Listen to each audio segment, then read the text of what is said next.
বন্ধুরা, আজ রান্না করব আমরা এই যে শোল মাছ বলে আমাদের এখানে, অনেকে চ্যাং মাছ বলে। তো আজ এটা কাটবো। এটা কাটতে কিন্তু সাইড প্রয়োজন হয় না, খুব তেলা মাছটা।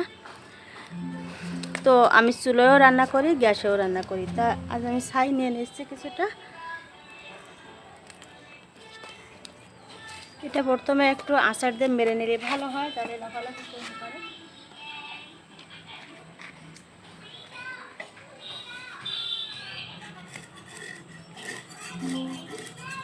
মাছটা কাটে একবারে খুবই সহজ, তার কারণ হচ্ছে এর কোনো কাটা নেই, কাটা দেওয়ার কোনো ভয় নেই।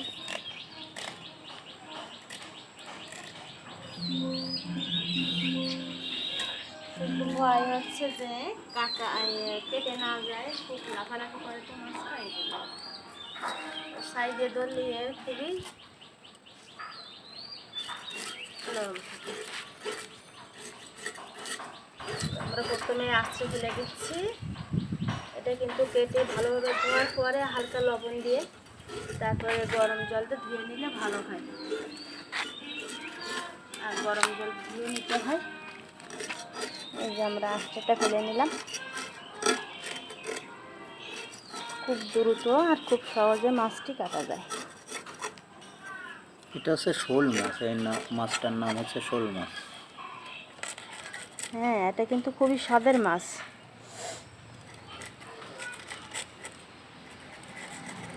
এটা মশলা দিয়ে রান্না করলে খুবই ভালো লাগে, আলু দিয়ে মশলা দিয়ে করলে।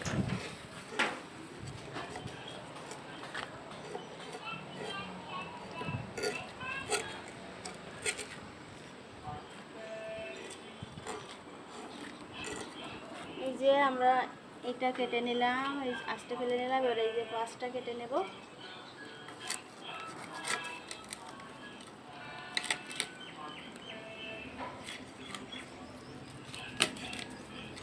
এই যে, আর এর বড় কথা হচ্ছে যে এই যে এখানে যে ছালটা থাকে, এই ছালটা ফেলে দিতে হয়। তা এই যে পাখনা আমি এটা রেখে দিয়েছিলাম, এটা ধরে টান দিলেই এই পাখনাটা, এই ছালটা বের হয়ে যাবে। এই যে এই চামড়াটা ফেলে দিতে হয়।